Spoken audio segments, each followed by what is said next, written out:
Hi friends, welcome to Exam Quick. तो आप लोग कैसे हैं? उम्मीद है आप लोग बेहतर होंगे दोस्तों। तो हम लोग कल पढ़े थे शासन प्रणाली। तो शासन प्रणाली में अगर आप लोगों को किसी को भी कोई डाउट्स हो तो कमेंट बॉक्स में कमेंट करके आप लोग अपने जो भी आप लोगों की शंका हो उसका समाधान प्राप्त कर सकते हैं। यहाँ पे हम लोग देखते हैं, ये क्वेश्चन यहाँ पे सॉल्व करेंगे। इसमें क्वेश्चन पूछा है इस चैप्टर से, बहुत ही महत्वपूर्ण ये चैप्टर है दोस्तों। 77 क्वेश्चन इससे पूछे गए हैं विगत राज्य स्तरीय एवं केंद्र स्तरीय मतलब आईएएस की परीक्षाओं में प्रश्न इस टॉपिक से पूछे गए हैं। 77 प्रश्न, 77 क्वेश्चन है। यहाँ पे देखिए क्वेश्चन नंबर 1 है। क्वेश्चन नंबर 1 क्या है कि निम्नलिखित में से कौन सा राज्य शब्द को सर्वोत्तम रूप से परिभाषित करता है।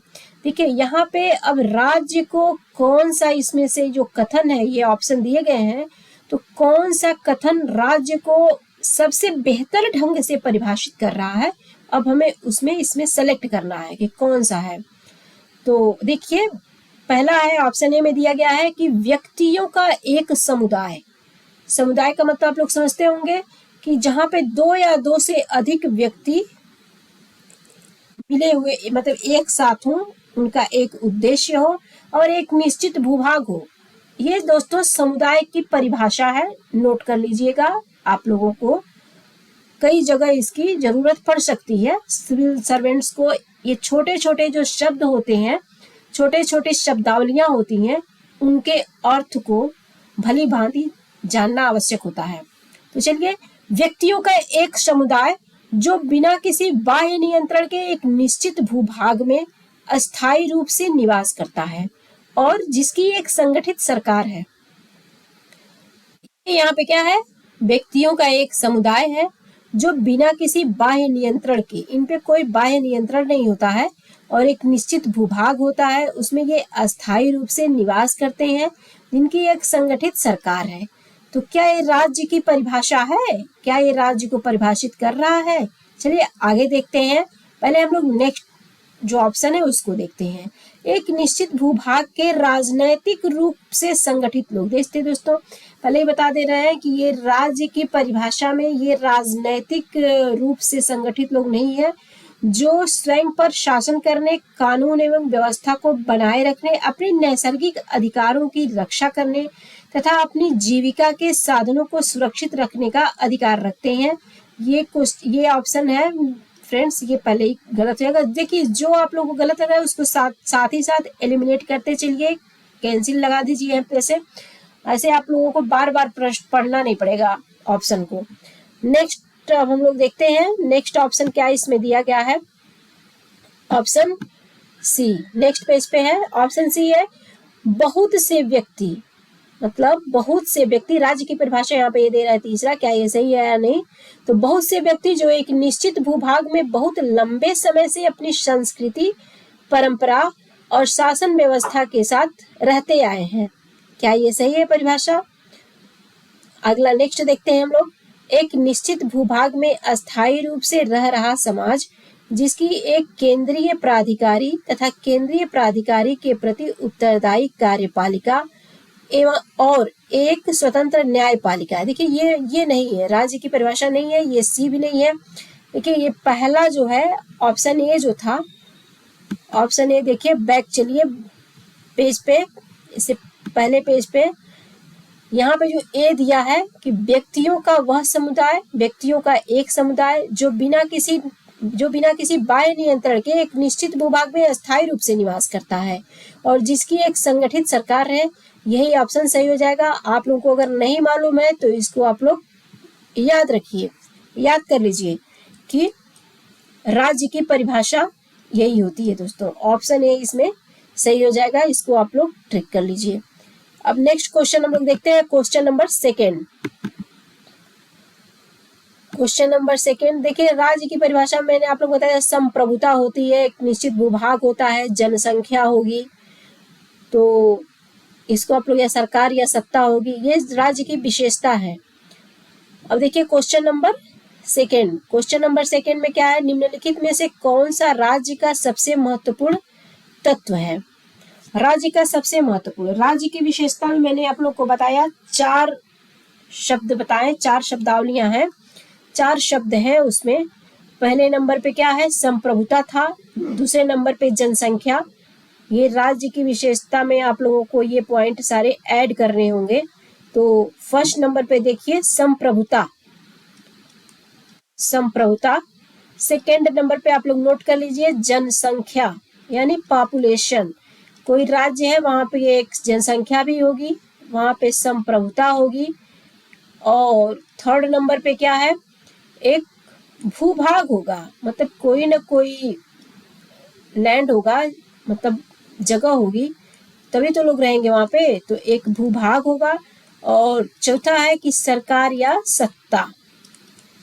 तो ये राज्य की विशेषता है, इसको आप लोग ध्यान में रखिएगा। 4 पॉइंट है, बहुत कुछ कठिन नहीं है। तो देखिए राज्य का सबसे महत्वपूर्ण तत्व, अब इसमें जो मैंने आप लोगों को बताया है, ये 4 ऑप्शन दिए गए हैं, चारों ऑप्शन में कौन सा उसमें से है, मैच कराइए। तो पहला है ध्वज, दूसरा है राजधानी, तीसरा है संप्रभुता और ये चौथा है शासनाध्यक्ष। तो इसमें से कौन सा हो जाएगा, राज्य की परिभाषा में कौन आ रहा है, ये संप्रभुता आ रहा है। तो आप लोग आंख बंद करके अब मारिए। अब 4 में आप लोग ये चारों जो पॉइंट है इसको आप लोग याद रखिए, और जैसे पूछता है राज्य के बारे में आप लोग इसमें से कोरिलेट कराइए कि कौन सा सही हो रहा है, कौन उसमें आ रहा है। जो अन्यथा होगा वो आप लोगों का वो गलत रहेगा, एलिमिनेट करके उसको आगे बढ़िए अगला क्वेश्चन पे। अब यहाँ पे देखिए, यहाँ पे कुछ बॉक्स में भी कुछ दिया है फ्रेंड्स, तो हम लोग यहाँ पे देखते हैं, बॉक्स का भी एक बार देख लेते हैं क्या है। कि वही बात है जो मैंने आप लोगों को लिख के बताया है, नोट करने के लिए कहा है कि राज्य के 4 आवश्यक तत्व होते हैं। देखिए जनसंख्या, भूभाग, सरकार मतलब शासन या सत्ता, और संप्रभुता। राज्य के इन चारों तत्वों में संप्रभुता सबसे महत्वपूर्ण है। संप्रभुता के बिना कोई राज्य अन्य तीनों तत्वों के होते हुए भी अंतर्राष्ट्रीय दृष्टि से राज्य नहीं कहा जा सकता है। इसमें सबसे महत्वपूर्ण संप्रभुता है। और लोग देखते हैं क्वेश्चन नंबर 3। क्वेश्चन नंबर 3 में क्या है कि भारत की संप्रभुता के संबंध में निम्नलिखित में से कौन सा कथन सही है। तो इसमें से कौन सा कथन सही है, देखिए 2 इसमें कथन दिया गया है। पहला है भारत राष्ट्रमंडल का सदस्य है। तो आप लोग बताइए क्या ये सही है, भारत राष्ट्रमंडल का सदस्य है। और दूसरा है कि राष्ट्रमंडल की सदस्यता के कारण भारत की संप्रभुता कम हो जाती है। राष्ट्रमंडल की सदस्यता के कारण भारत की संप्रभुता कम हो जाती है क्या, ऐसा है? ऐसा नहीं है, ये गलत है। अब यहाँ पे देखिए, ये भारत राष्ट्रमंडल का सदस्य है। अब देखिए राष्ट्रमंडल के सदस्य कौन कौन है, तो जो भी देश ये ब्रिटिश के अधीन रहे हैं, मतलब जो भी हम लोग पहले हम लोग गुलाम रहे हैं अंग्रेजों के, तो जो भी देश अंग्रेजों के गुलाम रहे हैं वही राष्ट्रमंडल के सदस्य देश हैं।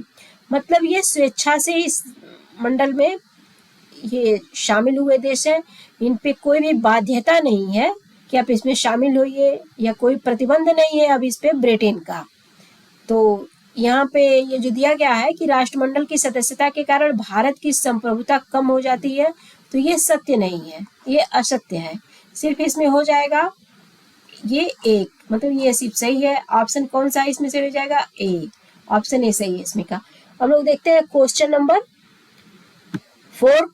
क्वेश्चन नंबर 4 कौन सा है, ये है नेक्स्ट पेज पे। क्वेश्चन नंबर 4 में क्या दिया गया है कि भारतीय संविधान में किस प्रकार की शासन प्रणाली की व्यवस्था की गई है। किस प्रकार की शासन प्रणाली की व्यवस्था की गई है दोस्तों, तो उम्मीद है आप लोगों को इस प्रश्न का उत्तर मालूम होगा।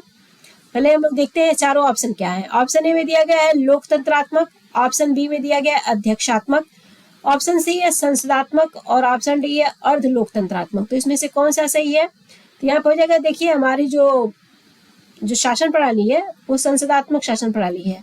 संसद, ये शासन प्रणाली की सामान्यतः 2 पद्धतियां होती हैं, एक संसदात्मक होती है और एक अध्यक्षात्मक होती है।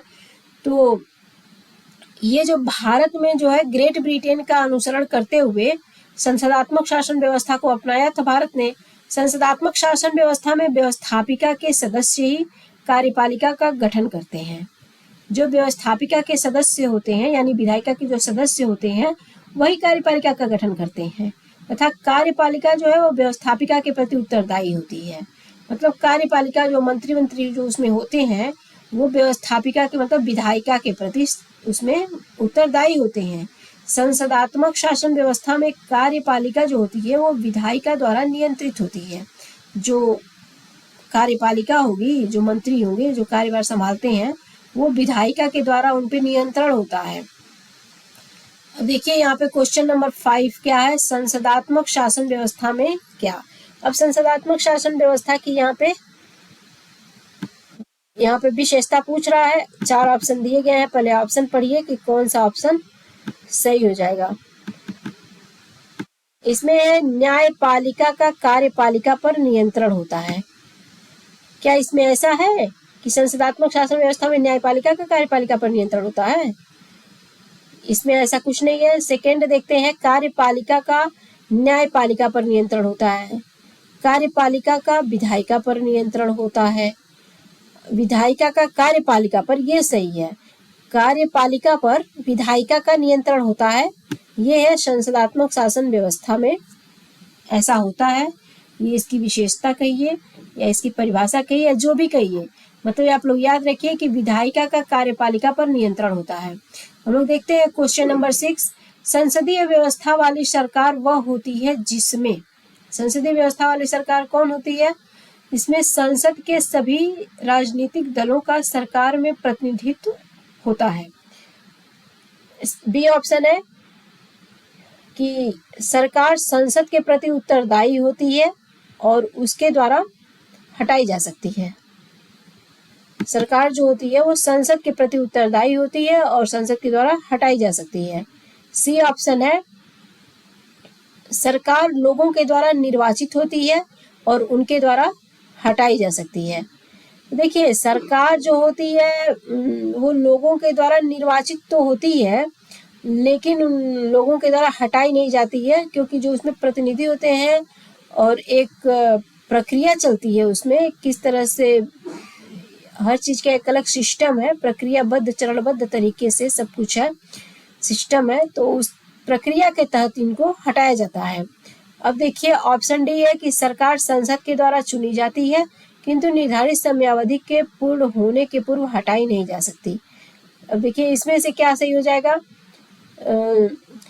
ये देखिए सरकार जो है संसद के प्रति उत्तरदायी होती है और उसके द्वारा हटाई जा सकती है।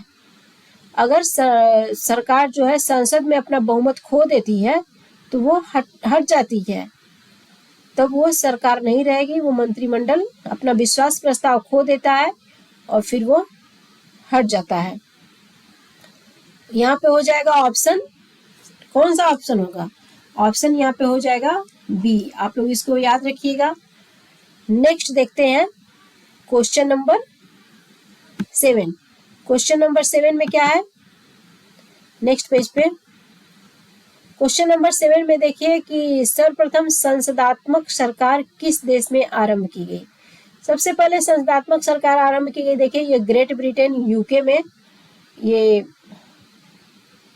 महत्वपूर्ण प्रश्न है और ये आप लोग को जानना भी चाहिए, क्योंकि जो संसदात्मक व्यवस्था है वो हम लोग कहाँ से लिए हैं, ब्रिटेन से लिए हैं। ये बहुत ही आसान प्रश्न है।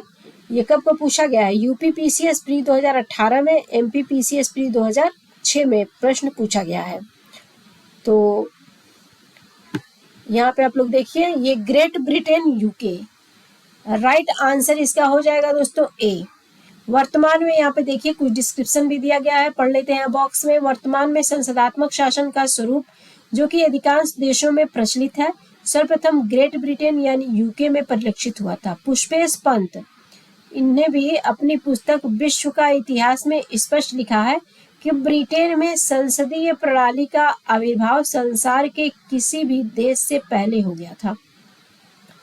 अब देखिए यहाँ पे क्वेश्चन नंबर 8 है कि भारतीय संसदीय प्रणाली ब्रिटिश संसदीय प्रणाली से इस बात में भिन्न है कि भारत में, किस बात में भिन्न है?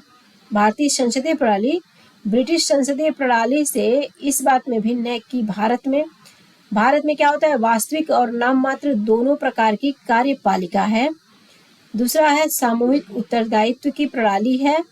तीसरा है द्विसदनीय विधायिका है और चौथा है न्यायिक पुनर्विलोकन की प्रणाली है। तो देखिए फ्रेंड्स, ये जो है भारत और ब्रिटेन दोनों में, भारत की संसदीय प्रणाली और ब्रिटिश संसदीय प्रणाली में किस बात में भिन्न है? ये जो न्यायिक पुनर्विलोकन है दोस्तों, ये डी ऑप्शन से हो जाएगा। ये अमेरिका में न्यायिक पुनर्विलोकन है, और जो हम लोग ग्रहण किए हैं न्यायिक पुनर्विलोकन अपने संविधान में, वो कहाँ से लिए हैं? अमेरिका से लिए हैं। तो यहाँ पे सही ऑप्शन हो जाएगा, right option is D here. तो यहाँ पे देखिए क्वेश्चन नंबर 8 का हो जाएगा डी। यहाँ पे हम लोग देखते हैं क्वेश्चन नंबर 9। अब क्वेश्चन नंबर 9 में क्या है कि हमने ब्रिटिश मॉडल पर आधारित संसदीय लोकतंत्र को अपनाया है, किंतु हमारा मॉडल उस मॉडल से किस प्रकार भिन्न है? हमने ब्रिटिश मॉडल पर आधारित संसदीय लोकतंत्र को अपनाया है, किंतु हमारा मॉडल उस मॉडल से किस प्रकार भिन्न है? एक दिया है कथन पहला कि जहां तक विधि निर्माण का संबंध है ब्रिटिश संसद सर्वोपरि अथवा संप्रभु है, किंतु भारत में संसद की विधि निर्माण की शक्ति परिसीमित है। ये कथन आप लोगों को कैसा प्रतीत हो रहा है? सत्य है या असत्य है? अब हम लोग देखते हैं कथन दूसरा है, भारत में संसद के किसी अधिनियम के संशोधन की संवैधानिकता से संबंधित मामले उच्चतम न्यायालय द्वारा संविधान पीठ को भेजे जाते हैं। ये सत्य है, पहला वाला भी सत्य था।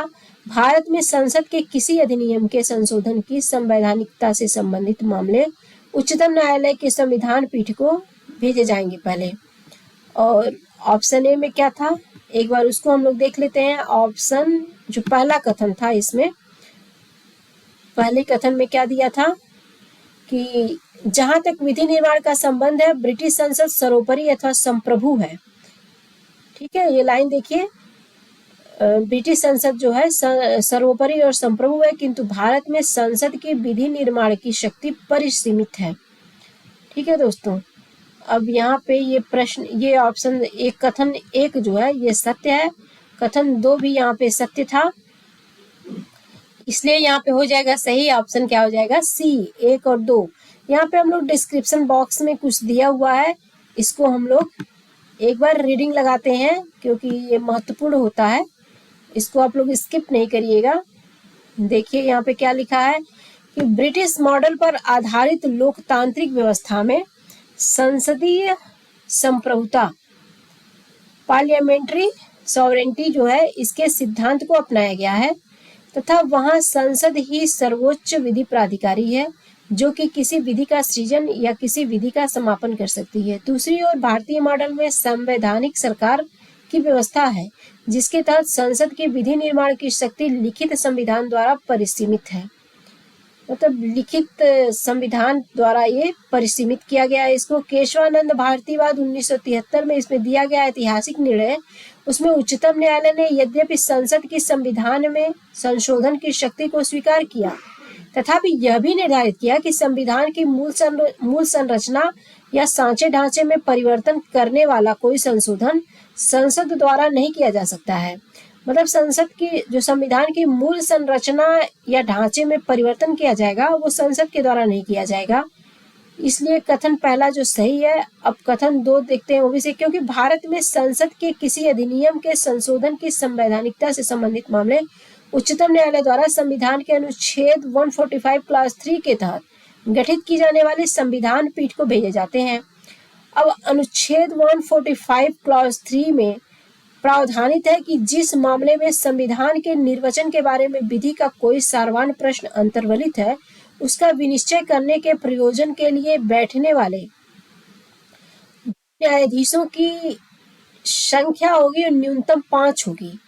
इसे ही संविधान पीठ के रूप में अभिहित किया जाता है। संविधान पीठ में न्यायाधीशों की कितनी संख्या होती है? 5 होती है। अब हम लोग देखते हैं क्वेश्चन नंबर 10। क्वेश्चन नंबर 10 में यहाँ पे क्या है कि निम्नलिखित में से कौन सी भारतीय संविधान की विशेषता नहीं है? अब देखिए कौन सी भारतीय संविधान की विशेषता नहीं है। संसदात्मक सरकार है, स्वतंत्र न्यायपालिका है यहाँ की, संघात्मक सरकार है, ये अध्यक्षात्मक सरकार यहाँ की नहीं व्यवस्था है। अध्यक्षात्मक सरकार जो है ये भारतीय संविधान की व्यवस्था नहीं है। अध्यक्षात्मक सरकार भारतीय संविधान की विशेषता नहीं है, जबकि संसदात्मक सरकार जो है, शासन प्रणाली जो है, ये संघात्मक सरकार या शासन प्रणाली तथा स्वतंत्र न्यायपालिका भारतीय संविधान की विशेषताएं हैं। ये तीनों भारतीय संविधान की है, लेकिन अध्यक्षात्मक जो शासन व्यवस्था है ये अमेरिका की विशेषता है। अब हम लोग देखते हैं नेक्स्ट क्वेश्चन नंबर 11। ये क्वेश्चन जो इससे पहले वाला क्वेश्चन था, क्वेश्चन नंबर 10, यूपीपीसीएस मेंस 2015 में क्वेश्चन पूछा गया था। क्वेश्चन नंबर 11, भारतीय राजनीतिक पद्धति के बारे में निम्न में कौन सही नहीं है। अब इसमें से कौन सही नहीं है आप लोग को बताना है। तो भारतीय राजनीतिक पद्धति के बारे में कहा गया है धर्मनिरपेक्ष राज्य, बी है संसदीय पद्धति की सरकार, सी है संघीय नीति और तीसरी है राष्ट्रपति पद्धति की सरकार। तो देखिए हमारे यहाँ राष्ट्रपति पद्धति की सरकार नहीं है, ये धर्मनिरपेक्ष राज्य है। ये जैसा कि प्रस्तावना में भी आप लोग देखेंगे इस शब्दावली को जोड़ा गया है दोस्तों। और किस संविधान संशोधन के तहत जोड़ा गया है, तो 42वें संविधान संशोधन के तहत इसको जोड़ा गया है धर्मनिरपेक्ष को। अब दूसरा देखिए, ये है संसदीय पद्धति की सरकार, ये भी सही है, और संघीय नीति, मतलब ये तीनों हमारे जो भारतीय राजनीतिक पद्धति से मैच करता है और ये फोर्थ नहीं करता है। क्वेश्चन नंबर हम लोग देखेंगे अब क्वेश्चन नंबर 12। आज करेंगे दोस्तों हम लोग 20 क्वेश्चन तक ओनली, और नेक्स्ट डे हम लोग करेंगे 20 क्वेश्चन या उससे ज़्यादा भी देख सकते हैं। आज 20 क्वेश्चन देखेंगे। क्वेश्चन नंबर 12, क्वेश्चन नंबर 12 में क्या है कि भारत में संसदीय प्रणाली की सरकार है, क्योंकि अब देखिए भारत में संसदीय प्रणाली की सरकार क्यों है। पहला इसमें दिया गया ऑप्शन ए दिया गया है कि लोकसभा जनता द्वारा प्रत्यक्ष रूप से निर्वाचित होती है। लोकसभा जो है वो जनता द्वारा प्रत्यक्ष रूप से निर्वाचित होती है। दूसरा देखिए संसद है वो संविधान का संशोधन कर सकती है। सी है कि राज्यसभा को भंग नहीं किया जा सकता, और ये है मंत्रिपरिषद लोकसभा के प्रति उत्तरदायी है। तो इसमें पूछा है दोस्तों कि भारत में संसदीय प्रणाली की सरकार है, इसका तात्पर्य क्या है। तो ये देखिए मंत्रिपरिषद जो होती है वो लोकसभा के प्रति उत्तरदायी होती है, इसीलिए इसको संसदीय प्रणाली की सरकार कहते हैं। भारत में संसदीय प्रणाली की सरकार है क्योंकि मंत्रिपरिषद लोकसभा के प्रति उत्तरदायी है। आर्टिकल 75 क्लॉज 3 में ये दिया गया है। और संसदीय शासन प्रणाली को मंत्रिमंडलीय व्यवस्था भी कहा जाता है। इस शासन व्यवस्था में संसद विधि निर्माण की सर्वोच्च संस्था होती है, तथा जो कार्यपालिका होती है वो अपने सभी कार्यों के लिए संसद के प्रति उत्तरदायी होती है। कार्यपालिका के सदस्य संसद के सदस्य होते हैं, और कार्यपालिका तभी तक सत्तारूढ़ या कार्यरत रहती है जब तक उसे संसद या लोकसभा का विश्वास प्राप्त रहता है। लोग देखते हैं क्वेश्चन नंबर 13। क्वेश्चन नंबर 13 में क्या है, संसदीय स्वरूप के शासन का प्रमुख लाभ यह है कि, संसदीय स्वरूप के शासन का प्रमुख लाभ यह है कि, अब उसमें क्या है ऑप्शन देखिए, यहाँ पे ऑप्शन दिया गया है। देखिए पहला है कि कार्यपालिका और विधानमंडल दोनों स्वतंत्र रूप से कार्य करते हैं। कार्यपालिका और विधानमंडल दोनों स्वतंत्र रूप से कार्य करते हैं। क्या ऐसा है, संसदीय स्वरूप के शासन का प्रमुख लाभ यह है कि, ऐसा लाभ इसका मिलता है क्या, ये दोनों स्वतंत्र रूप से कार्य करें। दूसरा है कि यह नीति को निरंतरता प्रदान करता है और यह अधिक दक्ष है। सी में क्या है, कार्यपालिका विधानमंडल के प्रति उत्तरदायी बनी रहती है। और डी है कि सरकार के अध्यक्ष को निर्वाचन के बिना नहीं बदला जा सकता।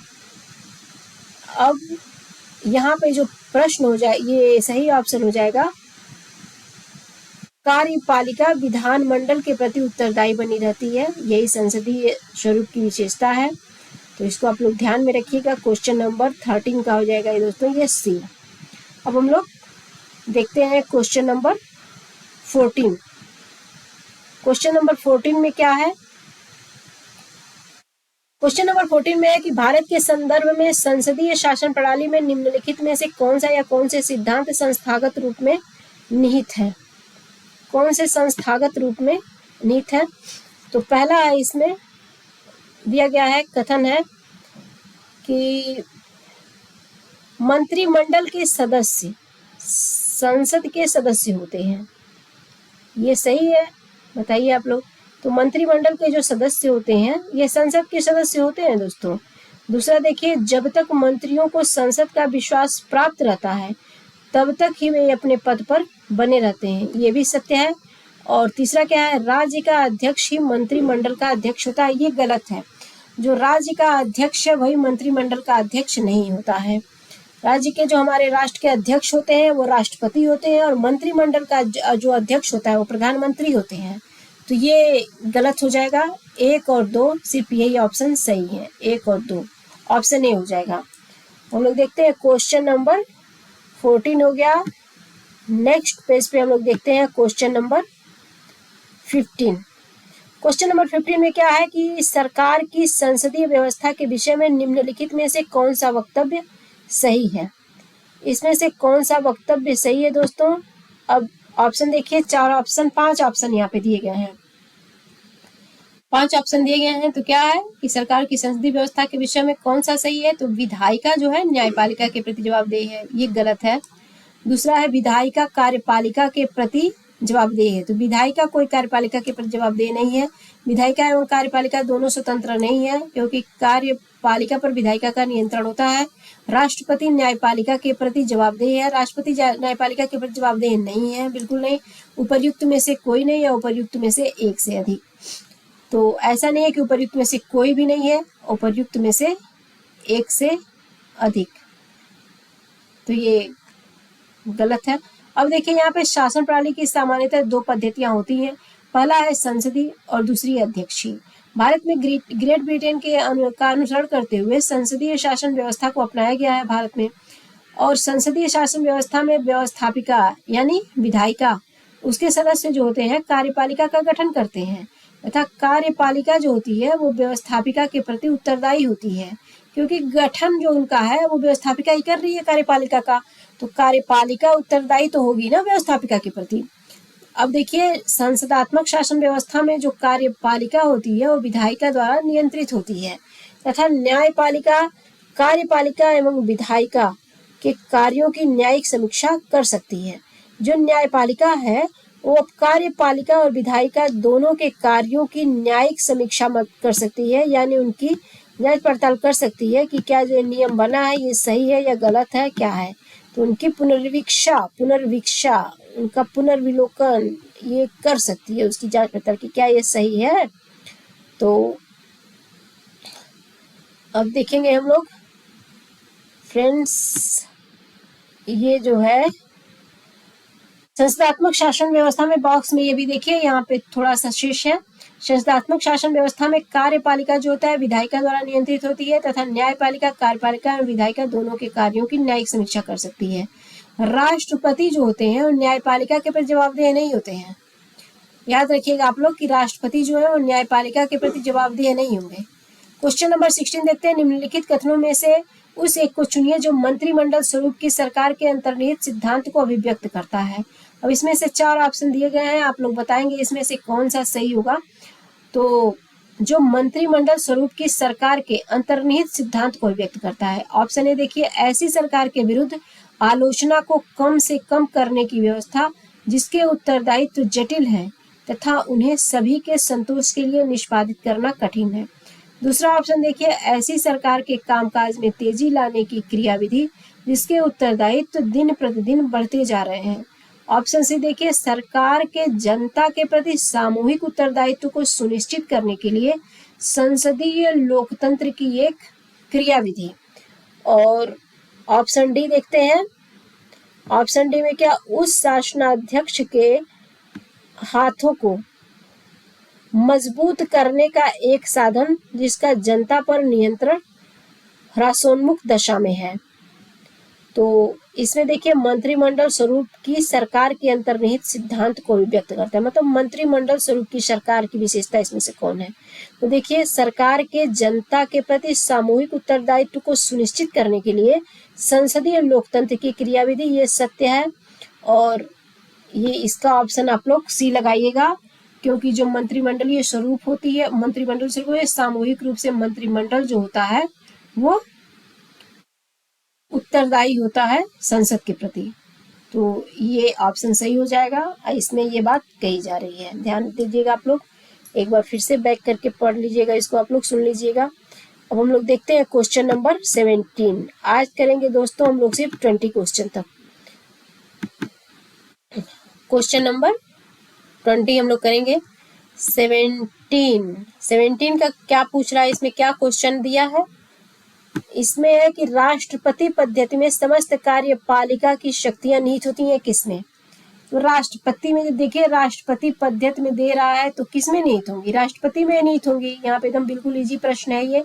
राष्ट्रपति शासन पद्धति में समस्त कार्यपालिका शक्तियां जो होती हैं राष्ट्रपति में निहित होती हैं तथा इनका प्रयोग वह विधायिका से पृथक और स्वतंत्र रूप से स्वयं या अपने द्वारा चयनित मंत्रियों के माध्यम से करता है। देखिए अब क्वेश्चन नंबर 18, ये प्रश्न बहुत ही सामान्य था, सरल प्रश्न था। ये पूछा था यूपी पीसीएस प्री 2005 में पूछा था। देखते क्वेश्चन नंबर 18, भारत में राजनीतिक व्यवस्था के मूलभूत लक्षण क्या हैं? तो भारत में राजनीतिक व्यवस्था के मूलभूत लक्षण क्या हैं? इसमें देखिए 4 कथन दिए गए हैं। अब इनमें से कौन से कथन सही हैं? यह एक लोकतांत्रिक गणतंत्र है। क्या ये राजनीतिक व्यवस्था के मूलभूत लक्षण है? और दूसरा, इसमें संसदात्मक रूप की सरकार है। सर्वोच्च सत्ता भारत की जनता में निहित है। यह एक एकीकृत शक्ति का प्रावधान करती है। तो देखिए हमारे भारत में एकीकृत शक्ति का प्रावधान नहीं है, संघात्मक व्यवस्था है यहाँ पे, यानी केंद्र और राज्यों दोनों को शक्ति, अपनी अलग अलग शक्तियां हैं, दोनों अपनी अपनी भूमिका अदा करते हैं। जहाँ पे आवश्यकता पड़ती है वहाँ पे केंद्र उनका नियंत्रण करता है और उनकी रक्षा करता है, उनको एक संबल प्रदान करता है। एक अभिभावक की भूमिका में केंद्र होता है राज्यों के लिए। तो यहाँ पे कौन सा सही हो जाएगा? पहला, दूसरा और तीसरा सही हो जाएगा। यह एकीकृत ये शक्ति का प्रावधान नहीं करती है हमारी राजनीतिक व्यवस्था। अब देखते हैं हम लोग क्वेश्चन नंबर, यहाँ पे तो मतलब आप लोग समझ गए होंगे कि ये 1, 2, 3 ये तीनों सही हो जाएगा, तो ऑप्शन बी सही हो जाएगा। अब हम लोग देखते हैं क्वेश्चन नंबर 18 हो गया फ्रेंड्स। अब हम लोग देखते हैं क्वेश्चन नंबर 19। क्वेश्चन नंबर 19 में क्या पूछा गया है? क्वेश्चन क्या है, ये कब पूछा गया? यूपी पीसीएस मेंस 2012 में ये प्रश्न पूछा गया था। इसमें क्या है? अब इसमें कथन दिए गए हैं, आप लोग बताएंगे इसमें कि कौन सा कथन सही है। भारत एक लोकतांत्रिक राज्य व्यवस्था है, सही है। क्या ये सही है? बिल्कुल सही है। दूसरा है, भारत एक प्रभुता संपन्न राज्य है। भारत में लोकतांत्रिक समाज है, ये भी सत्य है। भारत एक कल्याणकारी राज्य है, बहुत सही। तो 1, 2, 3, 4 इसमें से दोस्तों ये चारों ऑप्शन सही हो जाएंगे। तो इसमें किसमें दिया है? डी में दिया गया है। ऑप्शन डी में है 1, 2, 3, 4 सभी सत्य है। तो डी ऑप्शन इसमें आप लोग लगाइएगा। हम लोग देखते हैं last question friends, question number 20। और क्वेश्चन नंबर 20 में दिया गया है, निम्नलिखित में से कौन सी विशेषता भारतीय राजतंत्र की नहीं है? इसमें दे रहा है कि कौन सी जो विशेषता है वो भारतीय राजतंत्र की नहीं है। पहला देखिए, पहला ऑप्शन है कि एक संविधान संगत सरकार है। दूसरा है लोकतांत्रिक सरकार। तीसरा विधि का शासन और चौथा है सत्तावादी सरकार। अब देखिए, एक संविधान संगत सरकार है। क्या हमारे देश में एक संविधान के अंतर्गत कार्यों का संचालन या क्रियान्वयन होता है? बिल्कुल होता है। लोकतंत्र है, यहाँ पे लोकतांत्रिक सरकार है। और तीसरा है विधि का शासन है, विधि के अंतर्गत कोई भी शासन किया जाता है। और यहाँ पे सत्तावादी मतलब सरकार नहीं है कि मतलब किसी एक की सत्ता हो और वो अपना शासन चलाए। तो यहाँ पे ये डी गलत हो जाएगा। इसमें पूछ रहा है कि कौन सा भारतीय राजतांत्रिक विशेषता नहीं है इसमें से, तो सत्तावादी सरकार ये नहीं है। यहाँ पे देखिए व्याख्या में दिया गया है कि भारतीय शासन प्रणाली में शासन का संचालन संविधान के प्रावधानों के अनुरूप होता है। भारत में विधि का शासन है, यहाँ गणतंत्र है न कि राजतंत्र।